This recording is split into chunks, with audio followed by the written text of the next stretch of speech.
to vShips. I'm Leanne Taylor Knight with the DeBruce Foundation here in Kansas City, Missouri. And it is my delight today to have with me some amazing panelists.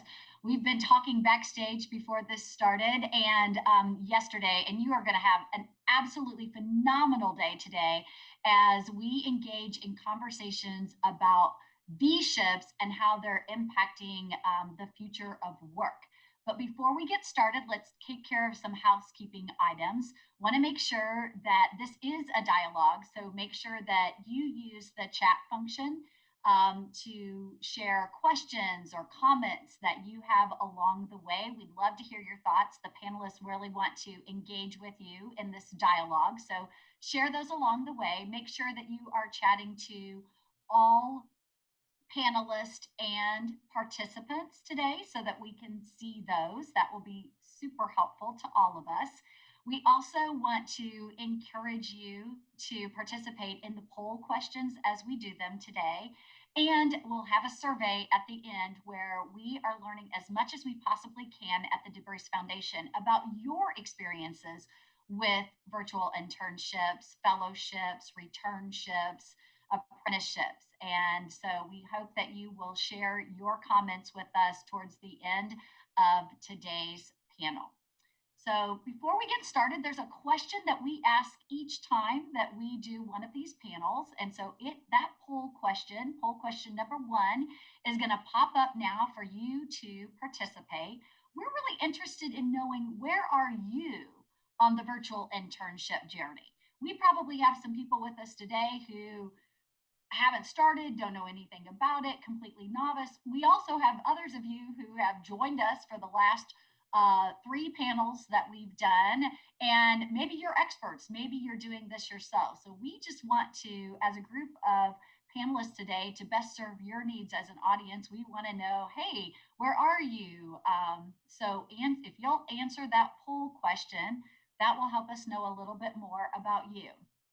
Also today, if you encounter any kind of technical issues, we have an entire team standing beside us in order to assist you. So just please post your questions about technical issues in the chat section, and our meeting facilitators will be able to respond to you promptly.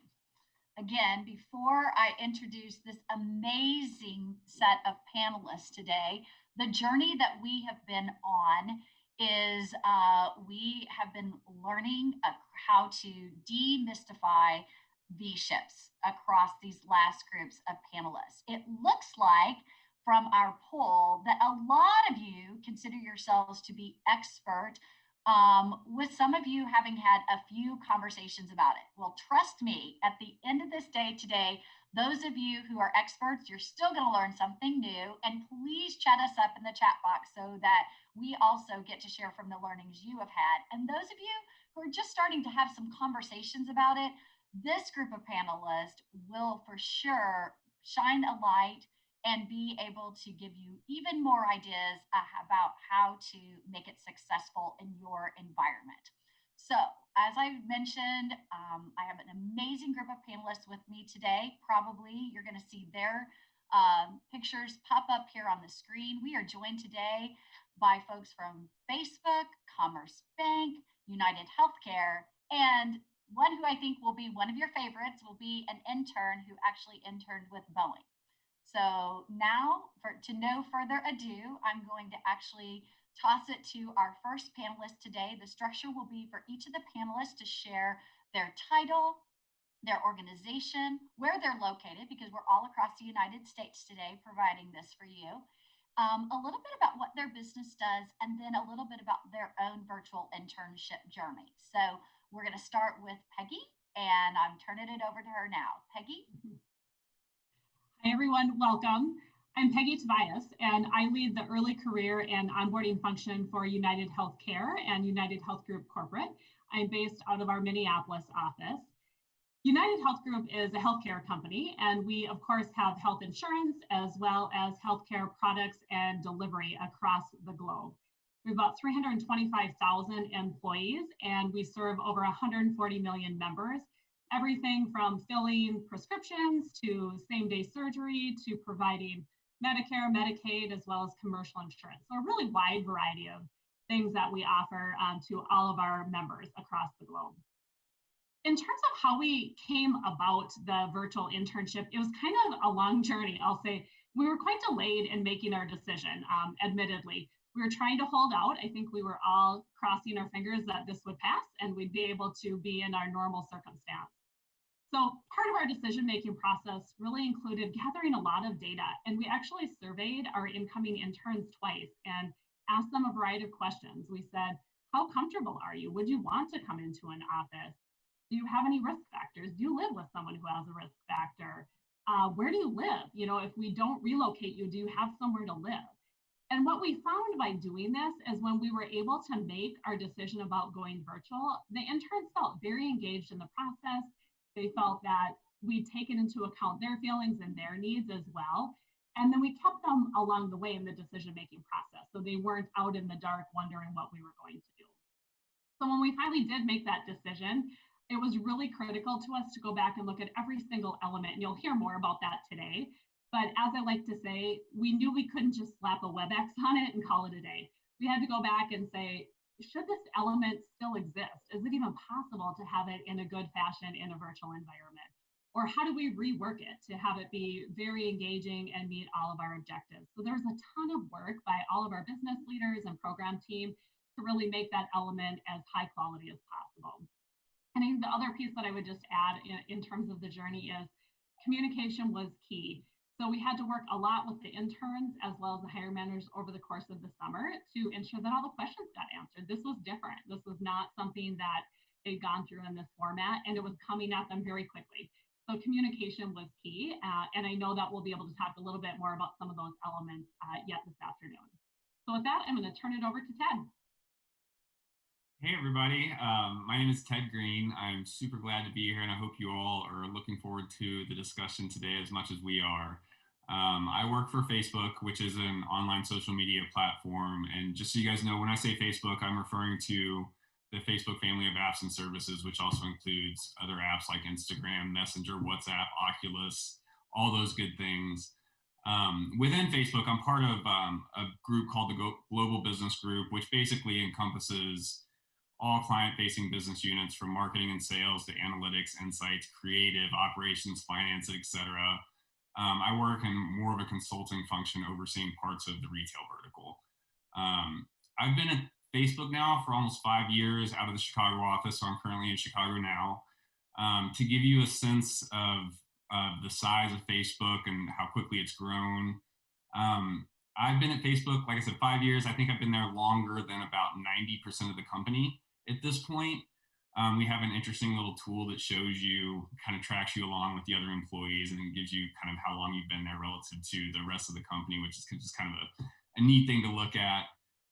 We've got about 100 offices worldwide and about 60,000 employees at this moment in time. Prior to my time at Facebook, I spent a lot of time at Payless USource in Kansas City, or in Topeka rather, where I oversaw all of their digital media and e-commerce programs. And then before that, I had some positions in e-commerce startup companies. So, you know, with my journey, mine's more about the shift to full remote work versus an internship in general. But as you guys know, Facebook is kind of leading the charge in this area. There's been a lot of discussion around what remote work means, what functions can participate in remote work in an organization, how does that look different from function to function, what types of individuals can participate in remote work, not meaning like, I guess just in terms of like the seniority of individual, are younger team members able to work on their own as easily as kind of the more senior or seasoned individuals. So those types of things and questions started to enter our minds. One thing that was really interesting, and you guys got to keep in mind that my work schedule was really flexible before any of this started, right? So I went into the office 3 to 4 times a week. I would work remote maybe 1 or 2 days, and then I would travel. So when we shut down our entire office space in March, you know, in my head, I was thinking, you know, this isn't going to be any different. I'm just going to do this thing at home, no big deal. What happened was everybody tried to translate their office life into their, like, the exact same thing into their home environment. And when we started seeing that happen, we realized that that was not going to work. So we had instances of folks like sitting in front of their screens for 10 hours a day, not getting up or taking walks, just like, like you would sit at your desk for 8 hours a day in an office, but it would be different because you'd have people come into your office, you'd have communication. It's just a different type of work. So, things that we would think about, or maybe the 8 to 5 day workday doesn't have to be that way. Maybe we should start to think about, we can integrate life with work. So after you get done with a meeting, instead of going straight to another meeting, make some time to go mow the yard or rake some leaves or go for a walk with your daughter. Something to kind of round out your life a little bit more. We started thinking a lot about communication, because the communication is kind of the cornerstone of this whole thing, and it has to be done differently. It has to be a lot more intentional. I've come from an environment where we would have meetings, not necessarily at Facebook, but meetings that would go overtime, undertime. There would be nothing answered in meetings. There would be no objective. You would just be in meetings to be in meetings. So we would focus on making meetings shorter and more effective, and focus on generally just not wasting as much time, because that's our most precious asset. And at the end of the day, Facebook did very similar to what Peggy was saying. They sent out many, many surveys to all of their employees to gather data to make decisions on, is this remote work thing going to be future, or is it going to go away as kind of we get our arms around COVID and we can start to reopen our offices? And what we found is it's probably going to be in the middle. There's going to be a hybrid of both. So we're planning for more than 50% of our employee base to be remote within the next 5 years. And I've actually applied to be one of those folks to not go back to an office. So it is going to be interesting. I think we're in a big science experiment at this point in time, but looking forward to the discussion and the questions you guys have. And I'll turn it over to Eva. Okay, thank you so much, Ted. And yeah, I'm Eva Finan. I am a senior talent management consultant with Commerce Bank, and I am here in Kansas City. And for those of you that maybe aren't familiar with Commerce Bank, we are a 154-year-old financial institution and bank. So we've got a lot of history and longevity. And we are primarily located in the Kansas City and St. Louis metro markets, but have a very prominent Midwest footprint and expanding and growing into some new markets right now. So lots of growth and exciting things happening for us. I've been with Commerce Bank for just shy of 10 years now, and I wear a lot of different hats in terms of talent management and HR activities. And I've had the pleasure of being able to really help to either co-facilitate or manage our internship programs on and off throughout those 10 years. So I've seen it really evolve and grow over the last several years. And so when I raised my hand to say, sure, I'll help out in 2019 and 2020, of course, none of us saw this coming at the time. And we have a relatively small internship program, but it's a very competitive, robust program. So we start our process, I'm sure like many of you, in the fall. So we're doing that right now for 2021. And trying to think about, what are going to be those engaging, meaningful, challenging activities for the interns to be able to come in and not just learn and grow in their fields, but how can they make an immediate impact in a relatively short time frame for us. So we're starting to have those conversations, and that's what we did last year. But of course, March comes around, and most of us, for the most part, we are an essential business. We do have some folks that had to stay on site, but for the most part, many of us, I think close to 80%, went remote and started working virtually. As you can imagine too, in the financial services industry, the pandemic, as we know, had a pretty significant impact on our economy. And so our work was shifting, our priorities were shifting. Suddenly it was, how many people can we get utilized to help with the PPP loans that we need to get out the door right now? So people that have nothing to do with that process were suddenly being pulled into that, being asked to make that work.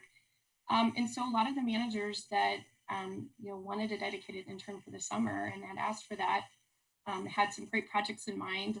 Suddenly it's, wow, either my department, our work has completely shifted to something different.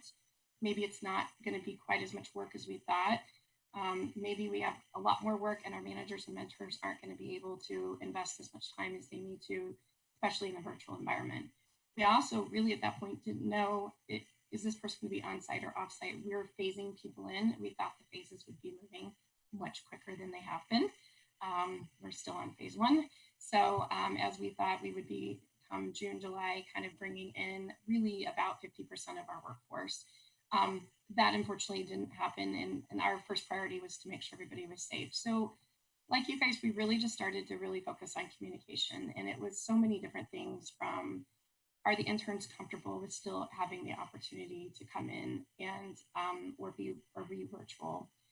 Do the managers still need and want that intern? And if not, how do we still find a spot for that intern? Because we made a commitment to them and we wanted to make sure we honored that. And then, figuring out what that looked like. So we actually had a little bit of a hybrid model. We had a handful of interns that were in person and working in an office, and several that were remote and working virtually. And so figuring out onboarding, figuring out how we get them equipment, figuring out how we get the training and everything done, because probably unlike TED and Facebook, we really, prior to this, were not a remote or, virtual organization. We were pretty heavily an in-person organization. So it was really figuring out, will this work, and doing some trial and error along the way. What we knew really at the end of the day, though, was that we didn't want to, one, not keep our commitment to the interns that we had hired, and two, we relied very heavily on our interns to build a pipeline of future talent. So we have all these great new hire programs in various areas of the bank, whether it's financial or technology.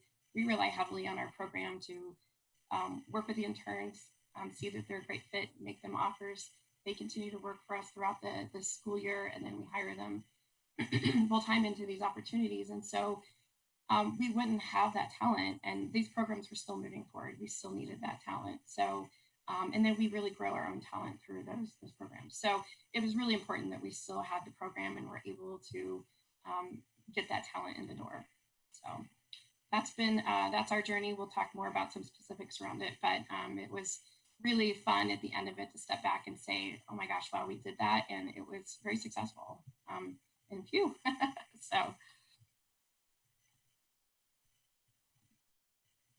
So I'm going to kick it off to Winnie, and Winnie will introduce herself. Thanks, Eva. Hi, everyone. My name is Winnie Quach, and I'm currently a senior at The Ohio State University, majoring in chemical engineering with a minor in business. And I'm also set to graduate in December. I was born and raised in Ohio, and I'm currently located in the Columbus area. This past summer, I had the unique opportunity to work with the Boeing Company as a virtual intern. As you might already know, Boeing is the world's largest aerospace company and leading manufacturer of commercial aircrafts, defense systems, space and security systems, and they're also a service provider of aftermarket support. I received my internship offer back in October of 2019 to join the team in South Carolina as a chemical technology engineering intern, and I accepted the position shortly after because I really love working in the laboratory setting, and I was excited to explore the aerospace industry as a chemical engineer. But when March came around, everything changed pretty quickly. Ohio State was one of the first universities to move classes online, and Boeing announced that all internships would be conducted remotely. But I didn't really know how my specific position would be transitioned into remote work, since I knew it was the type of position that required a lot of on-site lab-based work. But at that point, I think I was just extremely grateful to still be able to have an internship experience. Even though I didn't get to work in person, I had the opportunity to make meaningful contributions to a project, which included organizing presentations, writing reports and experimental test plans, and doing a lot of research. I also got to attend presentations from company leaders from all over the country, network with other interns, and attend tech talks and virtual tours. Overall, I think that I loved the how the internship experience was structured, in a way that allowed me to make great contributions to a project and also develop professionally through interactive presentations and networking opportunities.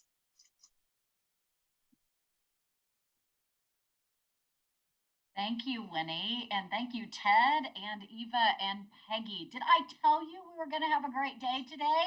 They've already kicked it off, and you can see and hear speaking right into that theme of this virtual landscape and how really the future of work has been changed forever by what we have been experiencing. So I loved the way our panelists already started to talk about it's not just about our internship program, but it's about our entire company having to rethink and do things a little bit differently. So I hope that you're as jazzed as I am. Don't forget to put to chat to all panelists and participants as you share your ideas and your thoughts and your questions in the chat.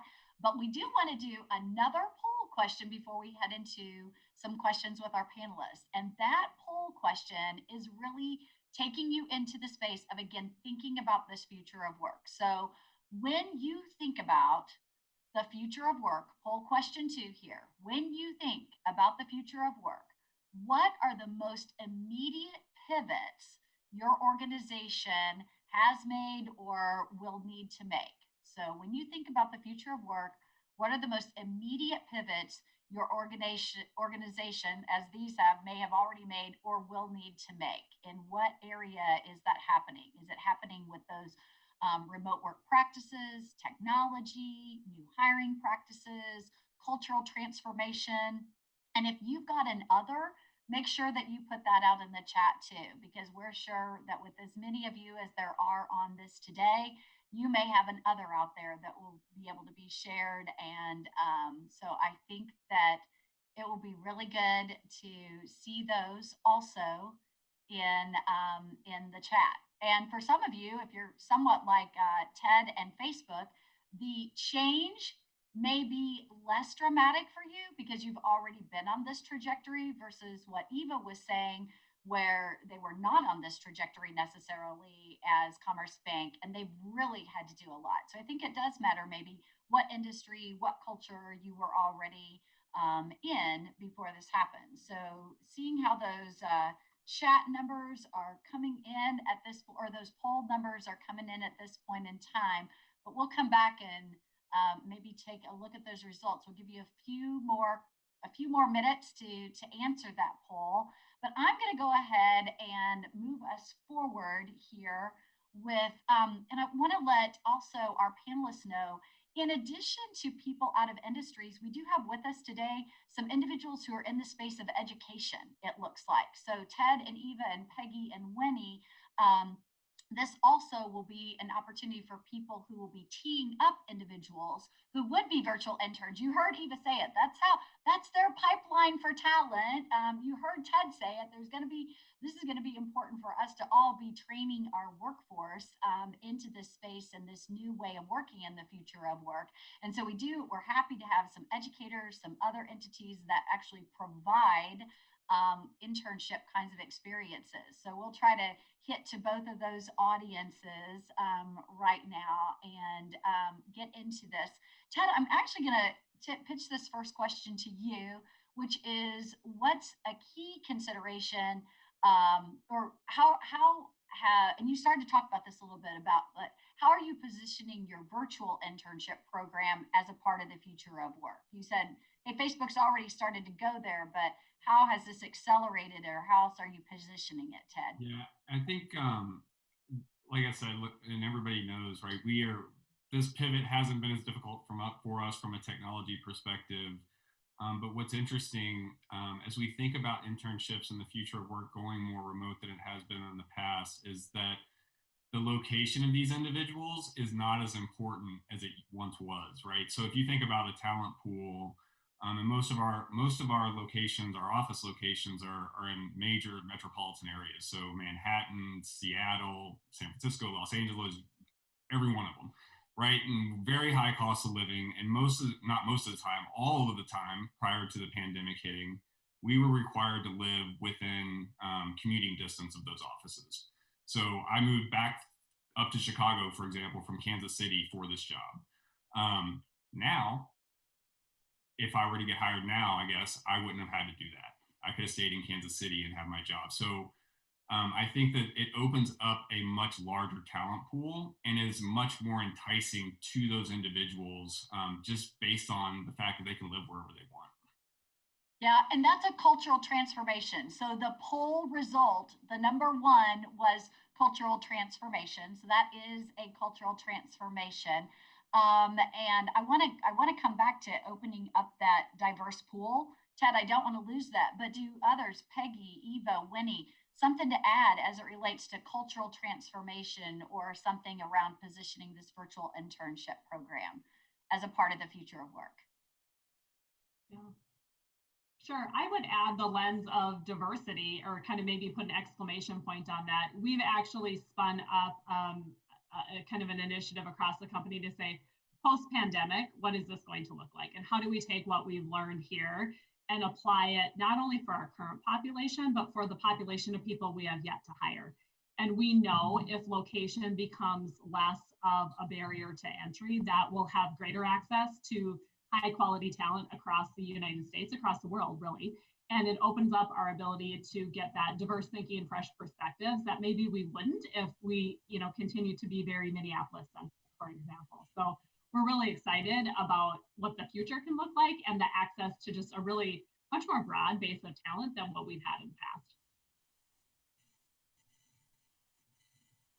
Yeah, and I would maybe add to that as well. Like you guys, Peggy, this has allowed us to not just say we really want to just target our local universities and colleges in terms of looking for interns or new grad talent, but now knowing that we have an opportunity to not necessarily have a geographic barrier, we can expand that and essentially tap into more diverse talent. But I also think about it from the standpoint of a lot of our we have a lot of females that work at Commerce Bank.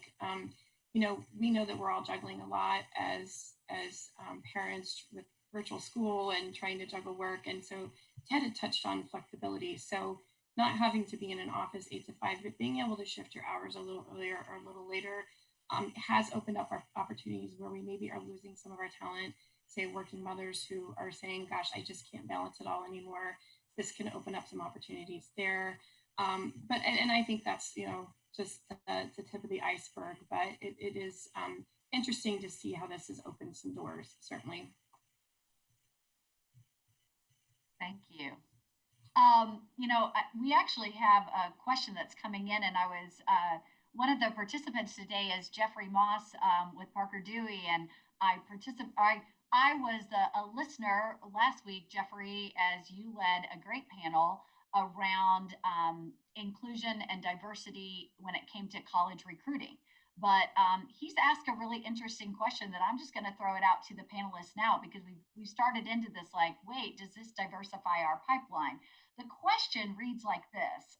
Again, it's great to hear about the diversity, equity, and inclusion efforts and how virtual opens up that pipeline.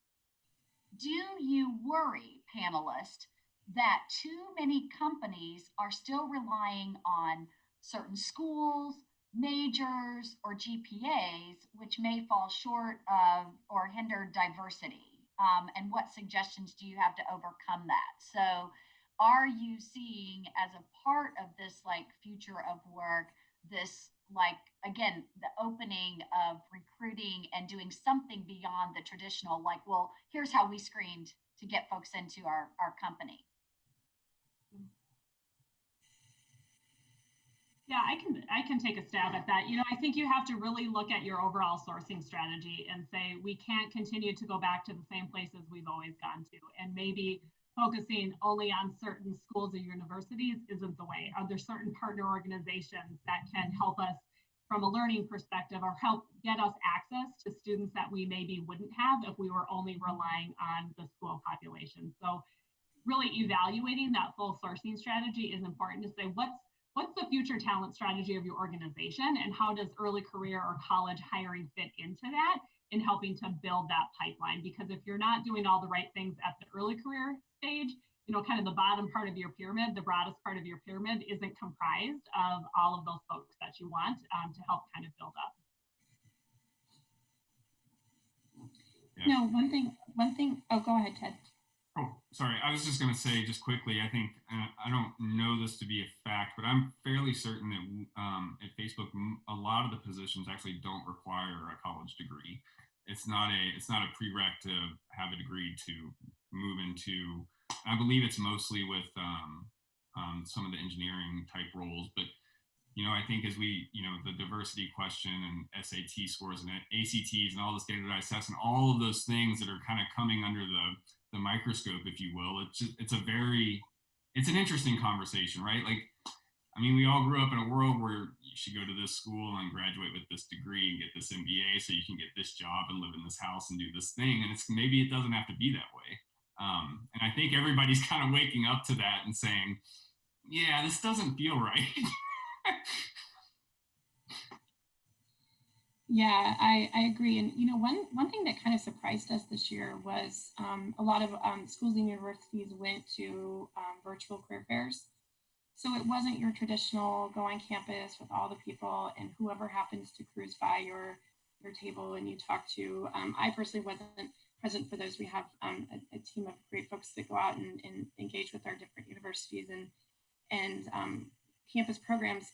But what was interesting as I've talked to them is they were actually seeing more non-traditional students popping up because they couldn't attend those physical careers in the past, or maybe they felt like they didn't quite fit in, or it wasn't about being able to just base a decision to talk to somebody based on particular look or what it was. It was just really interesting to see how that shifted the type of candidate that we were seeing, that were able to schedule these meet and greets around people's full-time work schedules if they're going to school maybe at night or on the weekend.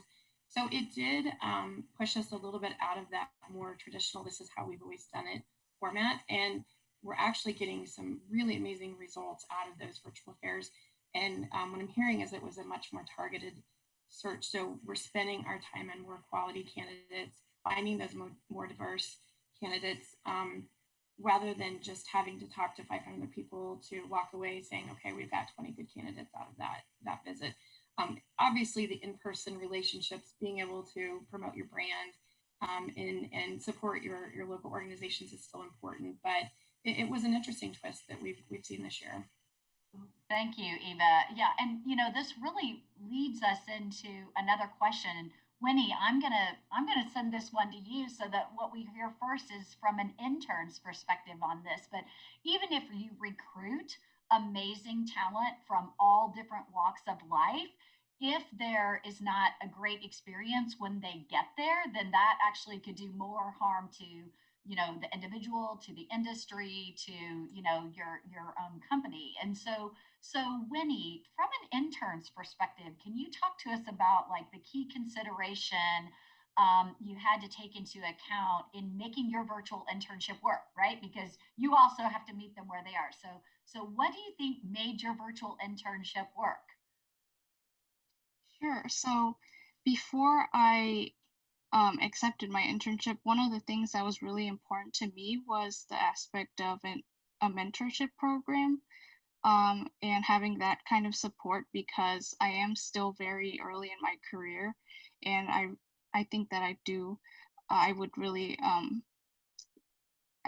do well with that kind of guidance. So one of the things that Boeing did really well is that they assigned me a mentor and a Boeing buddy who would check in with me almost every day during my internship just to make sure I was doing okay. And my mentor was the person who was leading the project that I was working on.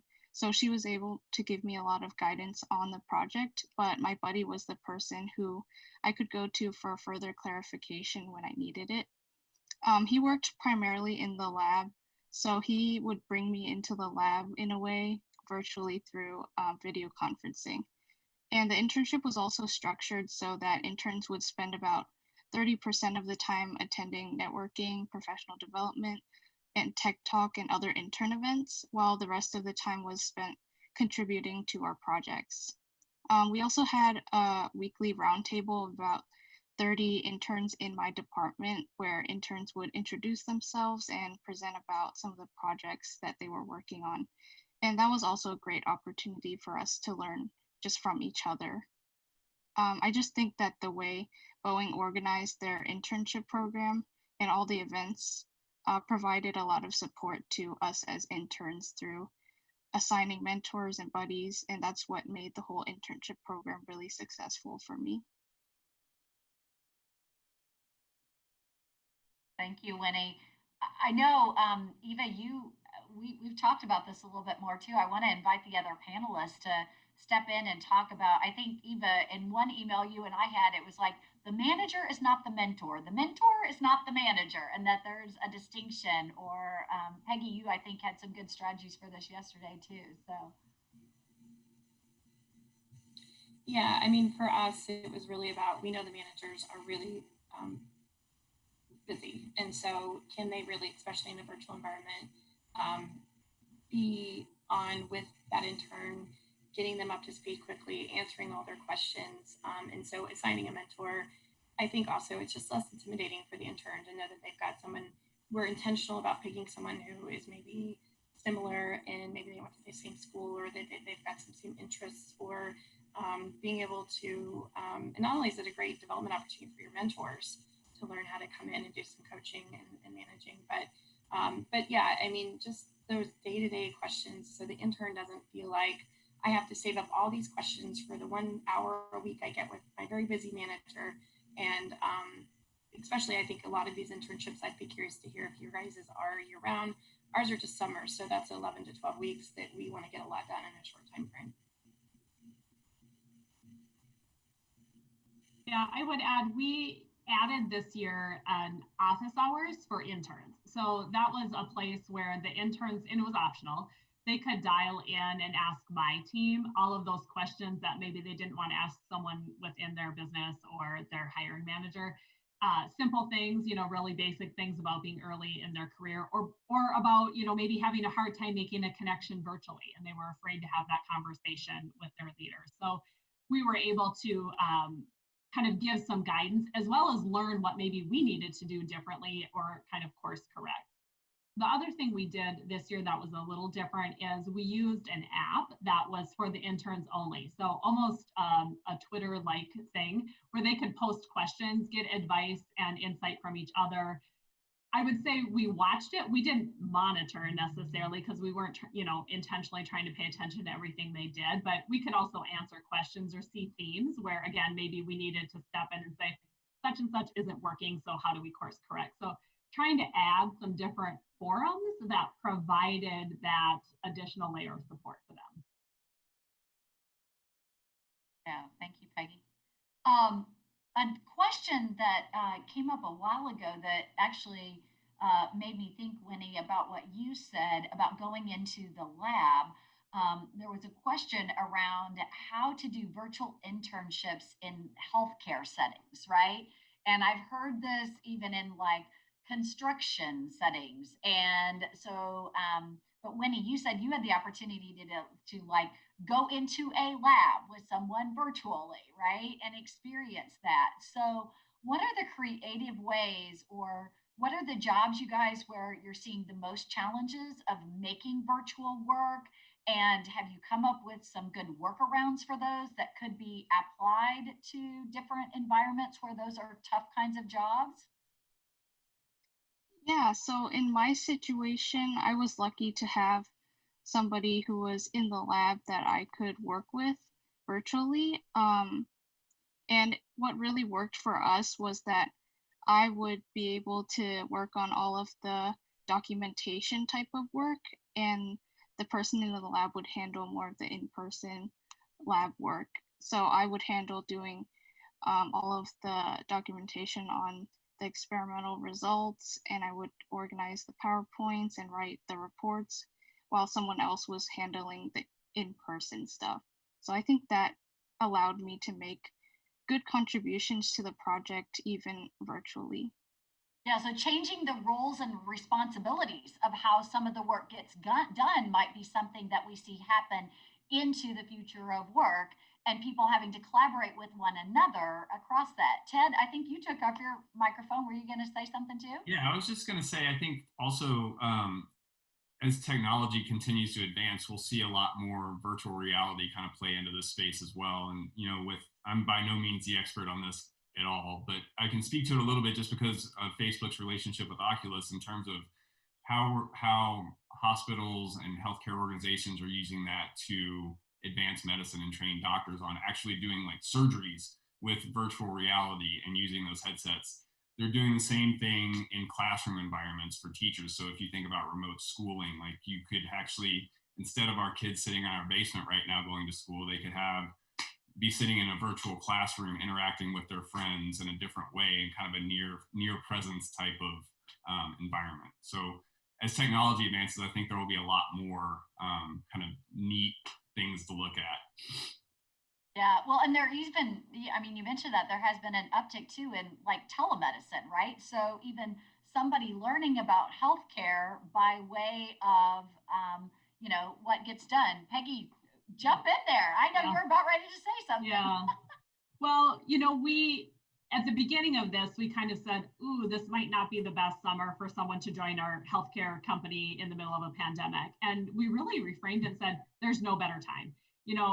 As the interns come on board or new hires come on board to the company, you might as well learn firsthand what it's like to react in times of crisis. And, think about all of the different ways we had to go about doing business while keeping the foundation intact as well. I was really excited. Unsolicited, one of our interns sent in a video message that said the best thing he learned all summer was agility.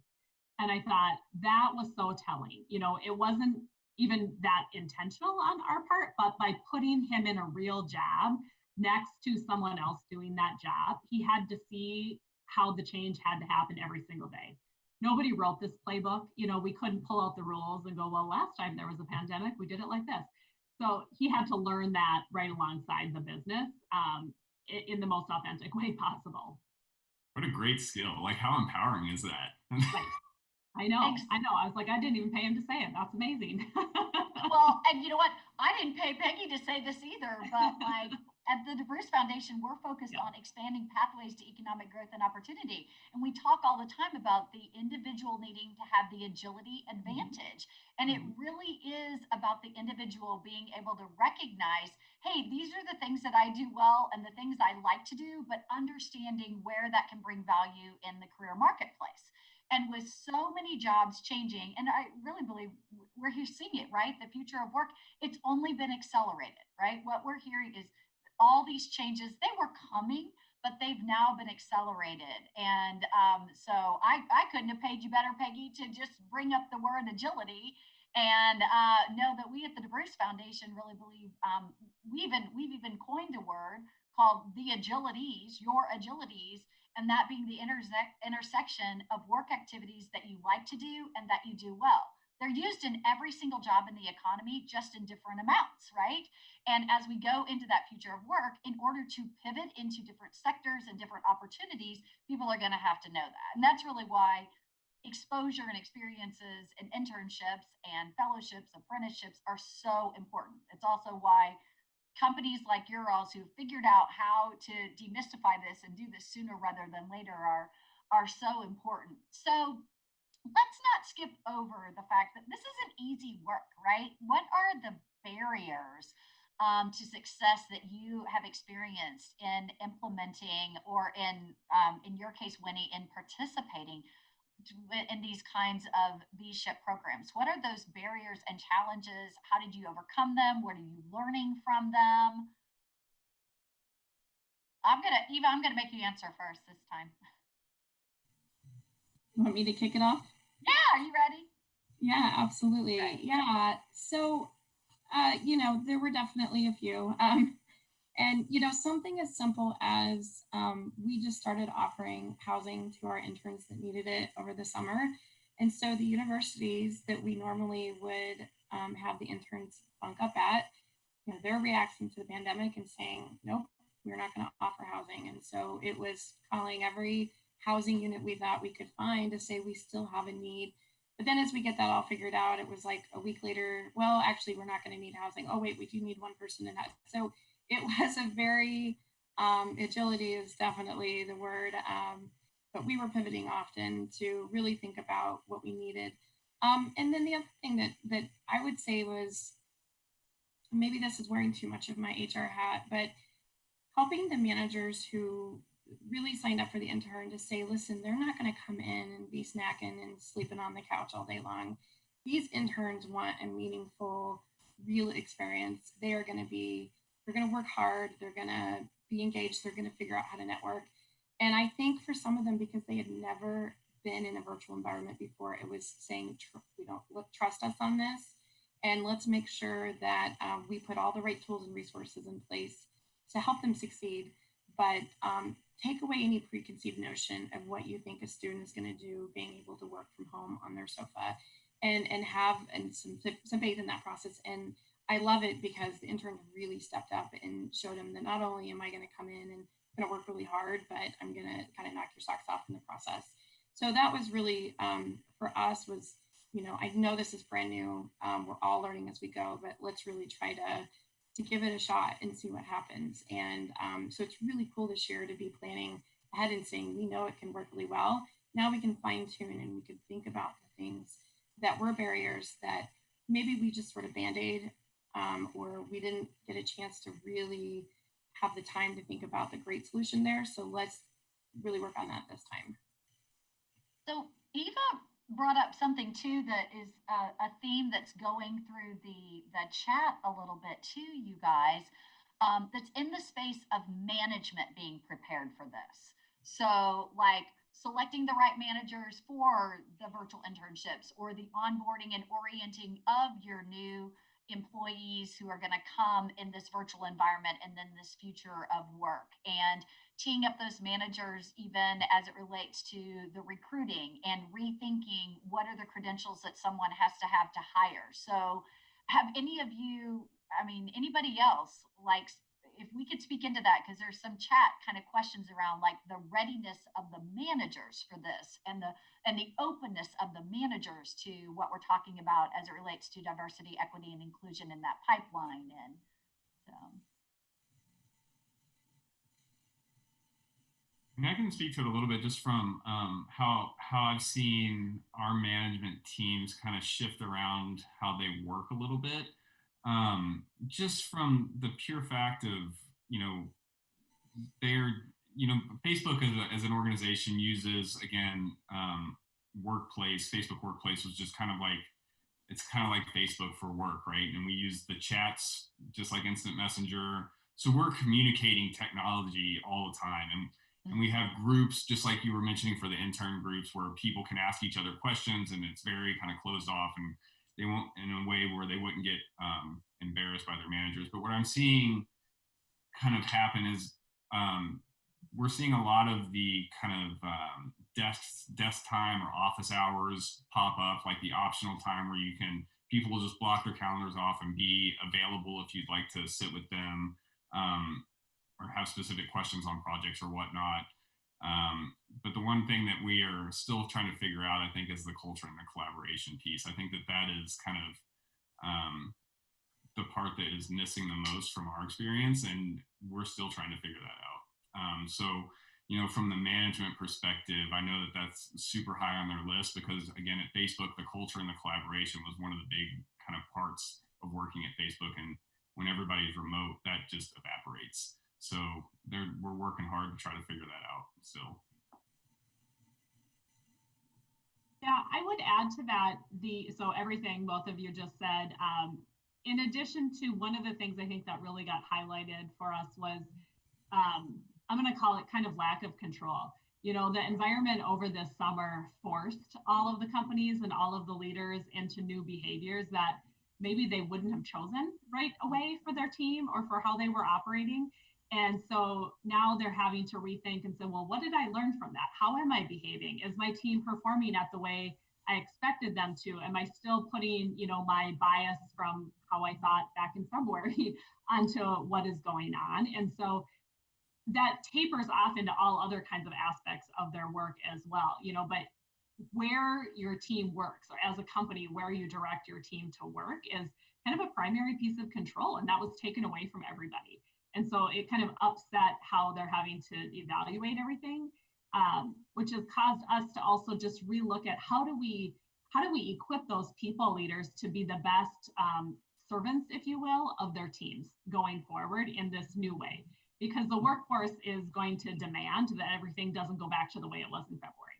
And so what are we going to do with that? And how do we rise to that challenge in the best way possible and continue to want to be an employer of choice? Otherwise we lose competitive advantage to all of you if we're not staying abreast on what the employee population wants and what the workforce wants.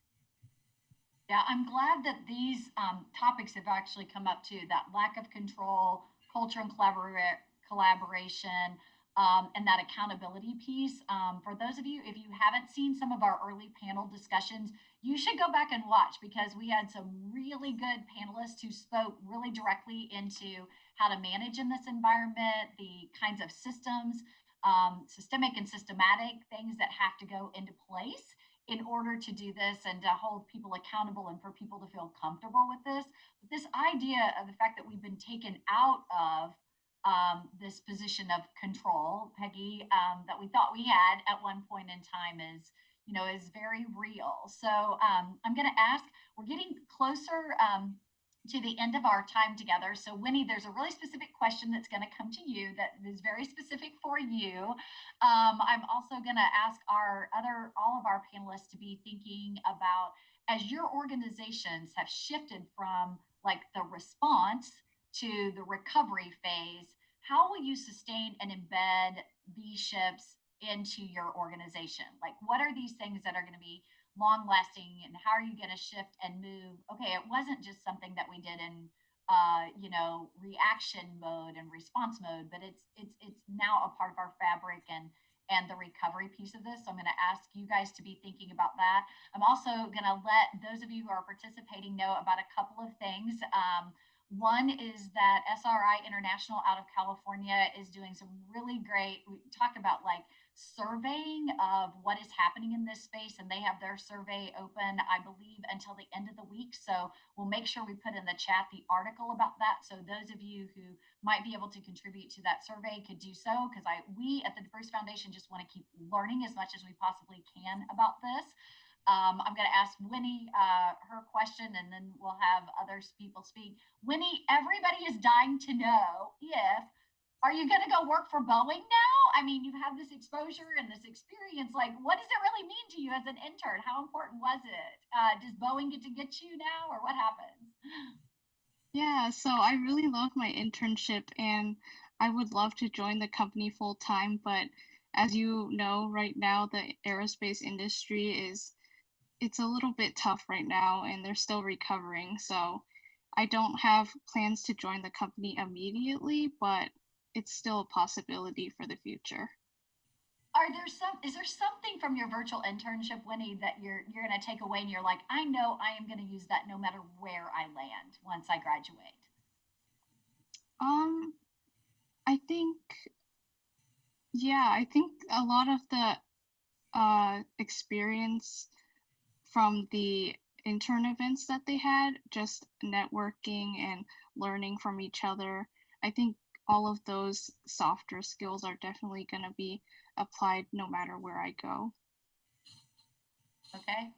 And then Peggy, Eva, and Ted, now you're ready to answer this question again. As your organization shifted from response to recovery phase, how will you sustain or embed vShips into your organization and into that future of work that we have? And participants, you'll also be getting a poll in the chat, a survey. We'd love to hear about what you've learned and the things that you're discovering too. So Peggy, you want to kick us off with this question? Yeah, sure. We've been already starting to evaluate the feedback that we got over the course of the summer from our interns, our hiring managers, as well as our team, to say, what did they really appreciate about what we did? And I've kind of seeded the team to say, if we used to do it in person, but they loved how we did it this summer, let's not automatically revert.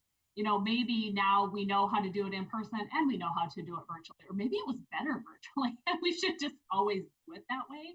Mm-hmm. So I think taking that feedback and kind of myth busting maybe what we thought was the best way to do it, and evaluating what they told us this summer. What did the people say, and therefore how do we move forward with that? Yeah. Yeah, I Yeah. think. Oh, go ahead. Go ahead, Oh, Ted. I'm sorry. Eva, you go Either ahead. one. I keep interrupting you. Jump Right. in there. So yeah, I think, two things came to mind for me. One, I think I touched on this briefly at the beginning, but geographically, we've always had our own programs. So Kansas City has their program, St. Louis has their program. We might have a few in our community markets. Um, the idea of whether or not we're in person, hybrid, virtual, we can make this one program. We can make this a one commerce program, and it was just never an option or a thought before. And I don't think it was to say that we didn't want to include everybody or we couldn't have a broader program. But one of the cool things that came away from that is our St. Louis interns were really getting the same information and same experience as our Kansas City interns through a series of events that we do. So we have these sort of like info sessions where each of the major areas of the bank and senior leadership will come and talk about what they do and who their product is and their client. And so they were all getting that same information. And so that was one, I think, really just aha moment that we had coming out of it is why not make this a broader program going forward? And how do we do that utilizing technology better? Really just thinking about networking. So that was our biggest piece of feedback we got from the interns.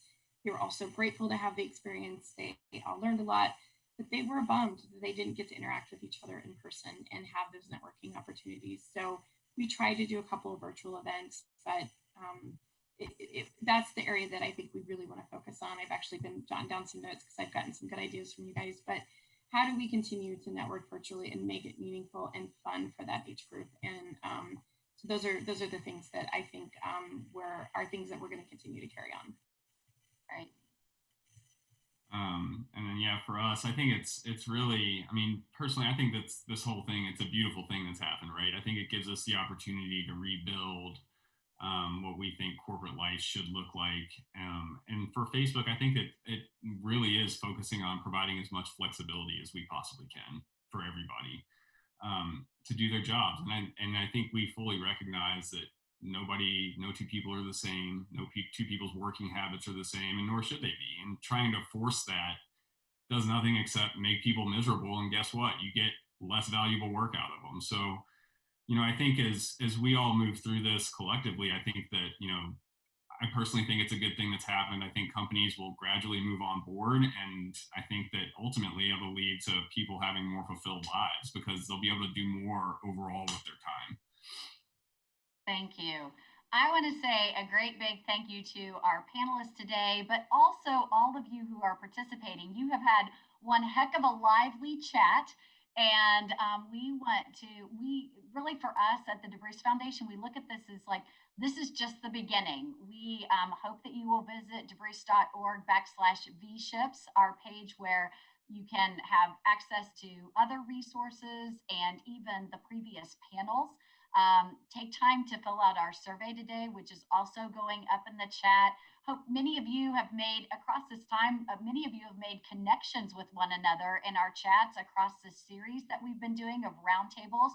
We want you to know that for us, it's not ending. We are staying committed to demystifying virtual internships as well as this future of work. You can see how virtual internships vShips are really, it's just a window, as our panelists today have shown us, it's just a window into what are going to be long lasting, ever changing parts of our work and our occupations and our careers going forward. So we join you and want to continue to convene with you around expanding pathways to economic growth and opportunity. Again, a round of applause for our fabulous panelists today. Thank you so much for being with us. Have a good rest of your day.